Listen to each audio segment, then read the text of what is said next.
Morning.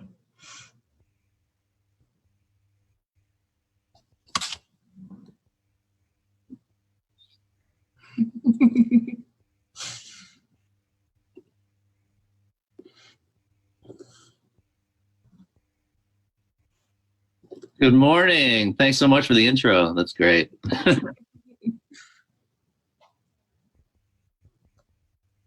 Of having you here for a repeat episode speaks volumes all on its own. We love having you as a guest, so we're glad to have you back. What have you been up to? We've had some really interesting shit go on in the world since the last time you were on the show. Yeah, it's been a completely different world from what we're used to, that's for certain. Yeah. Yeah, and I think it's really probably blindsiding us just as much as it is you guys. Everyone is individually being very affected by it in their own way. So, Well, and there's some really interesting stuff to note that you've got a very different world there than a lot of what's gone on in the country, particularly early on in the pandemic, and certainly for what's going on right now. California was one of the very first places to really lock down, the Bay Area in particular. yeah. You were one of the very first people we know to really be sheltered in place hardcore. Just because I'm curious, what was the impact on the real estate environment because of that? So March 17th was the day that lockdown basically started for us. It was a government mandated, state mandated lockdown. You know, and as soon as that happened, basically everyone went into pandemonium. For a good week there, everybody was just running around with their heads cut off. Listing agents, especially, trying to figure out whether or not they should pull their listings. Sellers very concerned about, especially when they're in escrow, what's going to happen? Is the whole world going to fall apart? I maintain that if there was any time to get a really good deal, it would have been during that week. Because after that week, basically everything very slowly started to return back to normal. And now during the quarantine, we actually have sellers, that have kind of changed their plans. They're really concerned about people walking through their house and maybe contracting the coronavirus, things like that. So we have a very reduced amount of inventory, which has caused everything to just skyrocket now. There's so many buyers out in the market because of the low interest rate, but they're finding a very, very small selection of homes to be able to choose from. Everything is all a multiple offer situation. Everybody's stumbling all over each other in order to get something, get in the contract, and it's creating a whole lot of frenzy out here, I gotta say. Yeah, the supply and demand issue is certainly going to be a rampant one. We've been experiencing that here, but literally the lull, and we did have fairly stringent shelter-in-place orders, and there was this crazy roller coaster where the governor was still trying to determine whether or not real estate was essential. Yeah, Originally, it was not. yeah, yeah, Obviously, the lobby that represents NAR and CAR is enormous. They got full force at yeah, that point. Days later, it was made essential. Days after that, the ancillary things were not. Inspections, appraisals, yeah. showings. That one was really interesting. You could not go view a property unless you had made an offer on it. That was really a unique situation here, but it was really brief. I mean, it felt like about 10 minutes. We're right back to where we were with an enormous supply and demand issue, an enormous inventory shortage. We've probably got 8,000 of the 30,000 properties we need to have a 6-month inventory. Wow. So yeah, it's absolutely chaos. The good news, I guess, is that the interest rates dropping, as you mentioned, have certainly been a compensatory factor to the prices going up. In fact, more so because it's so ridiculously low. Yeah. But yeah, that's a good thing. All right, so let's get back to the lecture at hand, because when you and I spoke, when the three of us spoke the last time you were on the show, we really wanted to spend some time focusing on some internet lead gen type of ideas and activities and those kinds of things. And boy, did this really bring that home for everybody. We weren't doing networking events. We weren't meeting in person. We're still not, for that matter. So having really good internet lead gen techniques and tactics is huge today. So give us some insight here, Grant. What did you want to talk about when we booked you for a second episode? What is still synonymous with that when it comes to the pandemic? What's different? What are you up to? What are your activities? Give our audience some feedback there, man. Yeah, I think the last time I was on the show, we were talking about marketing techniques and networking techniques. And I kind of mentioned that I'm both a new school guy. I love the technology. I love to push that envelope. But I'm also an old school guy too, because I love to see what, all the very, very successful agents that, are in the market that have never even touched, the kind of new digital age and how they are so successful. And they have been doing real estate in their own way, pre-technology, and it works really, really well for them. So I've always been kind of big on studying, that component. How do you do very efficient door knocking, things like that, cold calling even. And a lot of this stuff we can't do anymore, especially the door knocking part, especially the open house part. So we got to really actually lean in really hard into technology now. For me, definitely the online lead generation systems that we're using is very, very key to keeping us going. Also, yeah, in a way, virtual open houses, things like that, replacing the physical aspects, the face-to-face aspects of an open house, and doing it digitally instead. So this is actually it's kind of surprising to me that, this is so popular now, because it always existed. It was always something that we could really focus on, and now we really have to. So everybody's getting really good at it. I was always be getting good at it. Right. We know a lot of you still aren't doing the work, but yeah, go ahead, Grant. Well, I got to admit, I was always doing it myself, but in a much more low-tech kind of way. It was usually just kind of handheld cell phone and, kind of just walking through a room. And now we have all these tools and support services that have really jumped on to, what's going on in the market and actually making it a little bit easier for us too. So it can look a little bit slicker, a little bit more enticing to our buyers, and helpful in that way. In terms of the old school stuff, there's still old school stuff we can do. I was never really big on cold calling, so I'm not really focusing on that, to tell you the truth. And in fact, I already have enough business where, I think cold calling is kind of a last resort, honestly, especially in this day and age when everybody's getting cold called for all sorts of different robodial, reasons and things like that. What else can I talk about? I think there's still old school stuff that's that's very applicable. A big thing that I'm thinking about is networking. All these networking events that we used to go to in order to meet other realtors and other business professionals, other lenders, out there in the market working with us. Now we have to do it virtually, and we have to kind of make it a little bit more intentional to go out and find these people. Hence, I think the big priority for me in the past was to go out and find people like yourself that are doing these programs, and getting my face and my name out there and networking with a lot of you folks locally and across the country as well.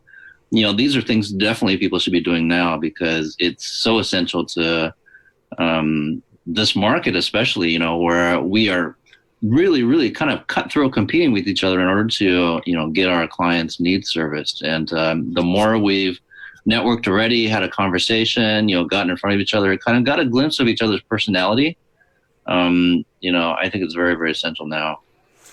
And I think that I don't know that it's as intentional as I would like for it to be, but I do think that the byproduct is 100% spot on.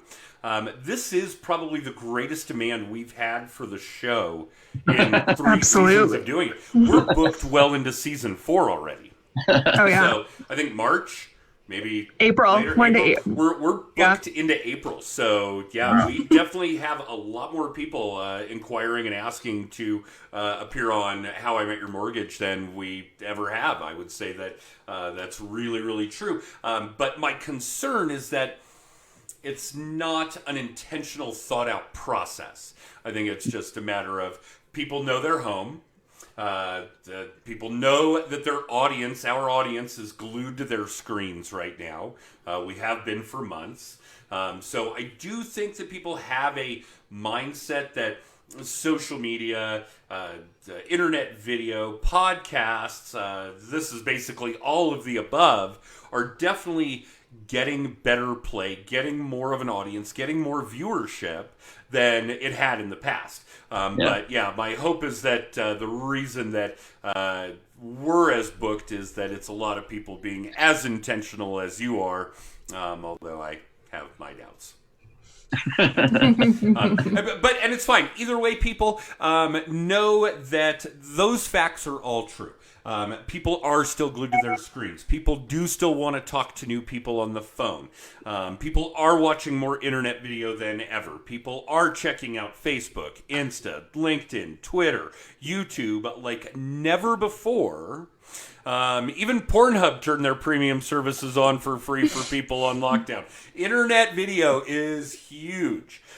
So yeah, really, really, guys, if you're listening, pay attention to what Grant is saying here, because this is big. This is an enormous way not only to further your networking, as it were, during the pandemic, which it seems is going to continue for some time, but these are tools that you can carry into whatever the new normal looks like when we are doing things. Maybe we have a vaccine, who knows? But when we are doing things like networking events and showings and meeting people and pressing flesh and doing all the things that, we certainly shouldn't be doing right now, this is a tool. These are tools that will carry you even further through your normal business activities when we return to whatever normal is going to look like going forward. Yeah, yeah. Well, tell us some more about what that means in your world, Grant. What are you doing different in Facebook, LinkedIn, Insta, Twitter, YouTube, TikTok? Hoping. Maybe eventually here we're going to get somebody that's on the podcast using TikTok pretty heavily and going to give us some really good insight on that. Yeah. But yeah, what's different for you over the last few months? I It's really great now because we're doing a lot more virtual showing, for our buyers and clients, and so that for the most part is really just forwarding an email or forwarding a web link, of the house that they want to virtually tour. So it opens up a whole lot of time for me to be able to actually sit at a desk for a good 4 to even 8 hours a day to really just hammer away on systemization. So it's a lot of connecting all the social media, make sure it all forwards correctly, and I think it's really a time for me to. I was always big on kind of a mass message and getting it out as efficiently as possible. But now I think the goal this year is really to make it prettier, to actually make it look a little bit more professional and slick, and I guess enticing is a word. I think a lot of consumers these days, they expect that, so we almost have to deliver it, and we have to look as professional as possible. I always think it's interesting because there was, I think maybe starting from the 90s, it was a very anti-corporate, type of sentimentality, and now we're all trying to look corporate by creating all this beautiful marketing and inviting people and kind of I don't want to say subversive, but very strong messaging that allows them to feel like they're comfortable working with us. So that's really kind of what I'm working towards, is really getting a good authentic message but making it look nicer as well. Well, and I think that the technology, particularly things that have abounded this year, are enabling that on a much easier level. The one-off guy who's an independent doing his own thing has a greater ability to do that Yeah. than ever before. But there is something that you keyed on there that I really want our audience to pick up, and I know we've said it pretty much in every episode this year. But this is the time to be working on systems, people.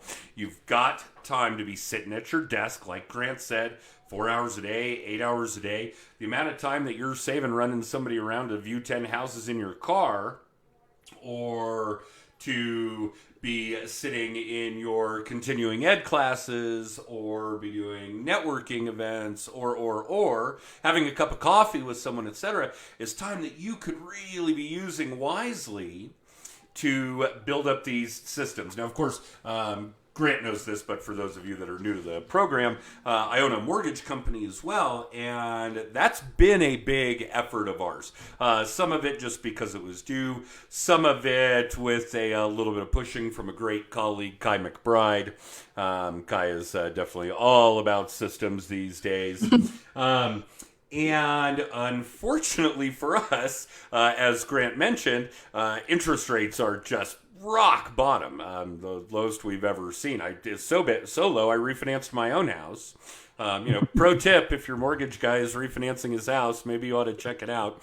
But because of the huge influx in volume, we've really been working more time than we ever have. Because while we're dealing with the influx of volume in the mortgage world, we're also working on putting systems into place, better systems, a little prettier, a little shinier, a little more professional, a little slicker, as Grant has put it. And yeah, even when we don't have the time, we make the time. Because having good systems in place, constantly focusing, updating, polishing, that kind of stuff is only going to pay dividends. So thank you, Grant. And sorry I rolled away with your train car there, but I really wanted our audience to hear what you were saying. Thanks. Yeah, I think even if you don't have time, systemization is also, I think it also deals with infrastructure also as well. If you don't have the time to build out these things, find someone that can help you do it. Meaning maybe hire on an extra admin or a virtual assistant, or something to be able to ease the workload. That was something I hadn't thought of, is that you guys are extremely busy. You guys have always been at your desk for the most part, but now you guys are very busy with actual production, 24/7. Every lender I talk to, they're extremely hard to get a hold of. It's almost like, for me, it's a little bit of the missing link, where we've got motivated buyers. We've got some listings out there that do want to see them. Once we want to make an offer, it's like, okay, call up the lender, and we got to wait maybe 2 or 3 hours for him to actually call us back because he's so backlogged.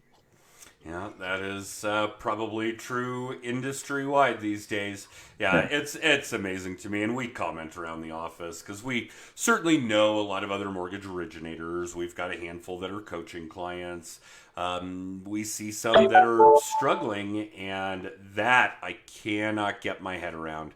If you are not, taking apps, closing loans these days, then there is definitely something wrong in your systems, in your prospecting, in your, I don't want to use the term marketing because that to me connotates dollars, and I don't like people spending money on marketing when they could do all kinds of things that are free to them, whether it's the phone, the social media, the video, etc. And doing good prospecting, doing good lead gen doesn't necessarily have to cost any money, just time. And I don't want anybody to think that I'm not addressing the fact that time is money. We get that. But if you're a real estate agent, mortgage originator in particular, and you're really not landing people that want to buy homes or refinance homes today, there's a problem. And yeah, like Grant says, go take a step back, look at your systems, look at your prospecting, look at your contact management, look at your social media. These kinds of things are absolutely crucial right now. And if that is you, if you are that person struggling, you should have the time to clean up those systems today. Yeah, definitely. Maximizing time. That's, I think, something else we talked about before is time management, figuring out how to do all these things during the time that they're most efficient, most effective. Make the time to do the most important things that are going to get you the business right now. I have this saying that I always run through my head all the time, and it is follow the shortest path to the money. And so, the things that that you can do in order to make money now, do those first. And obviously, there's other important things that need to get done, and you can always high prioritize them too. But understand which is going to make the most effective use of your time. Yeah, absolutely true. And there is going to be some crucial need for that. There's no question. You guys are going to have to spend some time thinking about where your business is at right now to figure out, is there a short-term need? Do I need to be closing deals right now inside of 30 days, inside of 60, 90 days in order to just sustain, to pay my bills, to remain in the business, whatever the case may be. And I'm hoping that that's not a lot of you. But months and months into a pandemic, obviously a lot of real estate agents part-time it, had other jobs, waiting tables, driving Uber, whatever the case may be, that has had such a significant impact. That's certainly a focus. There are certainly things that you guys need to be doing as well for the long term. What is my business going to look like next year? What is it going to look like in 3 years, in 5 years? And what kind of systems, what kind of things can I build out now that are going to help me ensure a repeat and referral business over that time frame? And of course, this snowballs. You take good care of people, they refer more people. You take good care of those people, they refer more people. And it just gets bigger and bigger, assuming that you're doing that stuff correctly. But obviously, well, you guys have all heard me say this is not a sprint. This is a marathon. Real estate, mortgages, insurance, financial planning, whatever. This is not a job. This is a career. So you've really got to look at it from both perspectives. But yeah, for those of you that are struggling in the short term, you need to put some things together. Really focus on what that looks like, what those lead gen tactics are going to be in order to help you get some deals closed, some commissions, some dollars in your pocket over the next 30, 60, 90 days. Yeah. And my biggest pro tip there, to put it out there, share it with everyone, is, in my opinion, it's make evergreen content. A lot of the content that everyone's, kind of putting out right now these days is maybe too quarantine focused. If you don't have a lot of really good, solid content that you can use during any time in any market, how to buy a house, how to sell a house, these are the basics. This is stuff that's always going to be happening no matter, what time of the year, what time of the market, whatever. That's the content I'm really focusing on as well, and really just leaning into, especially video. Video was something that I've always kind of dabbled with, but never really fully concentrated on.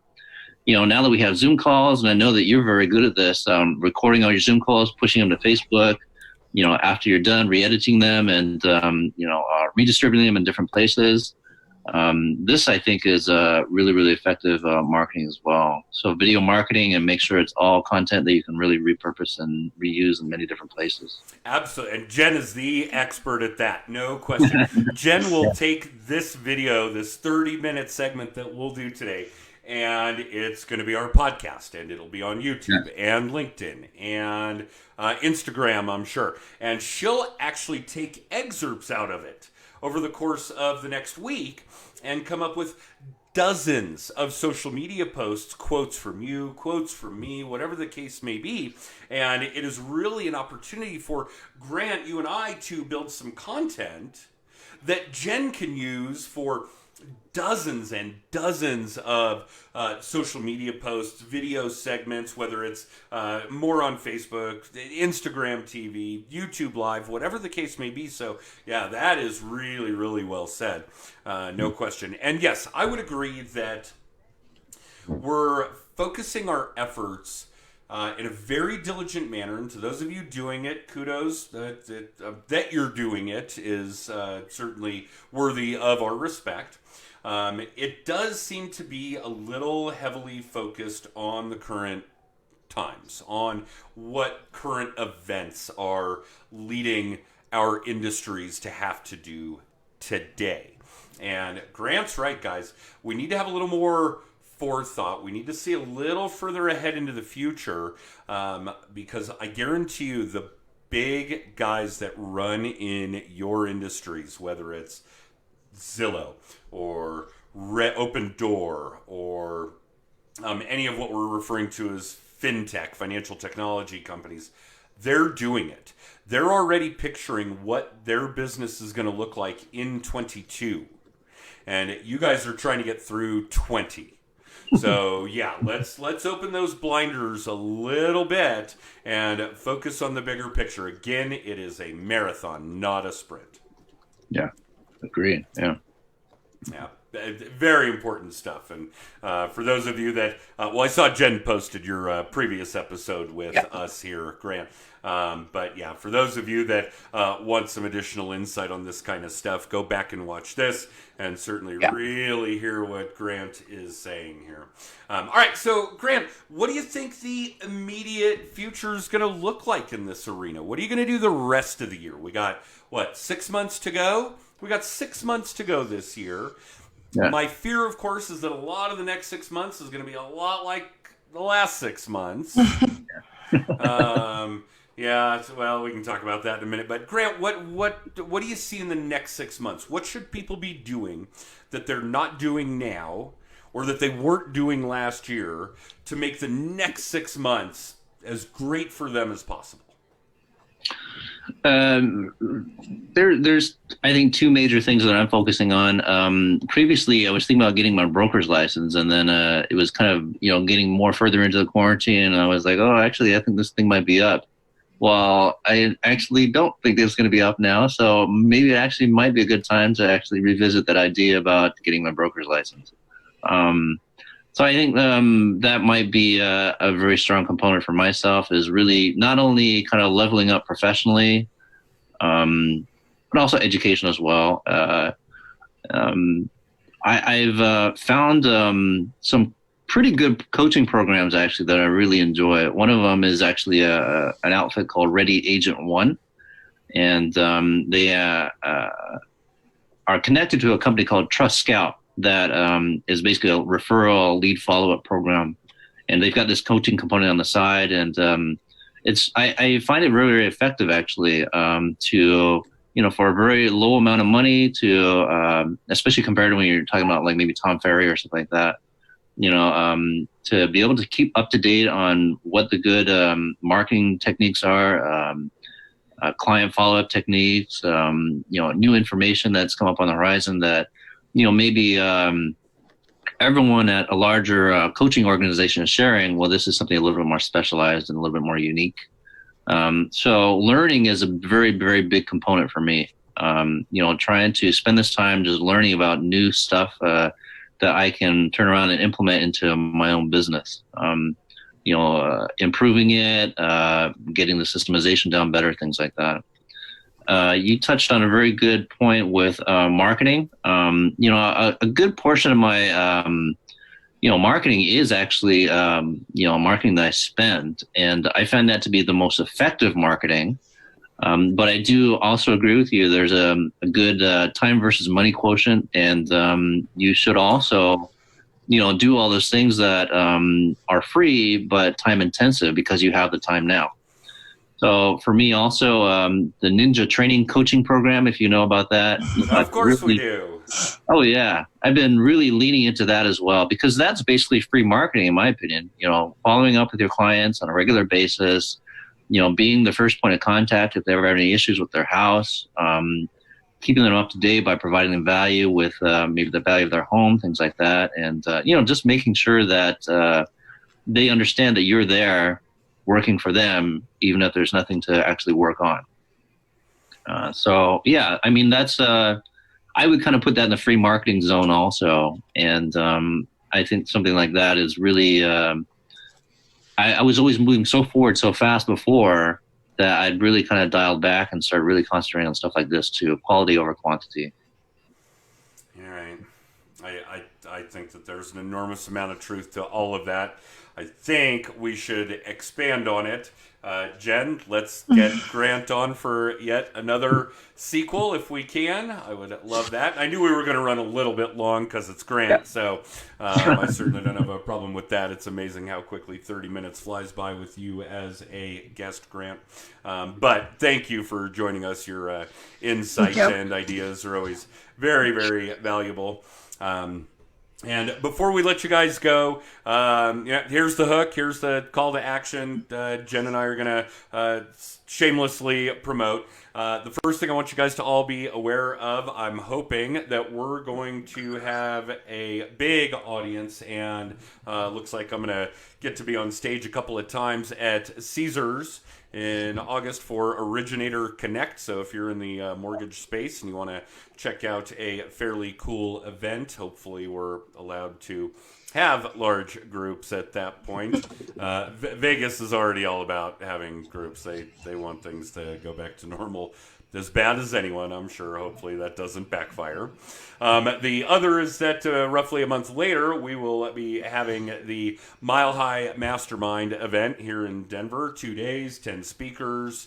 This is our fourth year of doing it, or at least we hope this will be our fourth year of doing it. So if you'd like more information about that event, if you'd like more information about How I Met Your Mortgage, if you want to be a guest on the show, if you want to see or hear previous episodes of the show, what else am I missing, Jen? Oh, how about the weekly little tip? If you want to catch our weekly video blog, this week's will be distributed here shortly. If you want a copy of my book, Just the Tips, I love what the green screen does. The green screen. The green. I set it to white, the window. Then, use that text code at the bottom of your screen. You can text TIPS to 63566, and it'll ping you back all that good stuff. So, thank you for watching. Thank you for listening. Grant, thank you so much for joining us again. I know that it's a big deal for you to take 30, 45, even 60 minutes out of your day to let us do this with you and to you. So we do appreciate it, and hopefully we'll get you back on next year too. Yeah, thanks so much. I got to say, of all the Zoom interviews that I've done with people in this type of format, I really enjoy talking to you guys. You guys are very, very accommodating and professional, and just a lot of fun to talk to. I really appreciate it. All right, enough with the name calling. Thanks, Grant. Jen, is there anything we're missing? I don't think so, Grant. Thank you. Kind of funny to say, we'll have you back on. It'll be, 2021 by then. So who knows what the world will look like by then. Yeah, I'm sure we'll have new stuff to talk about. Yes. Oh, for sure. For sure. Right. That being said, guys, please continue to do the things that are necessary so that Jen and I can go to Originator Connect in Las Vegas, and that we can have you guys come to Denver for the Mile High Mastermind. Wash your hands, stay away from people. We're still all safer at home. That being said, thanks for watching, and we will see you guys next week. Thank you.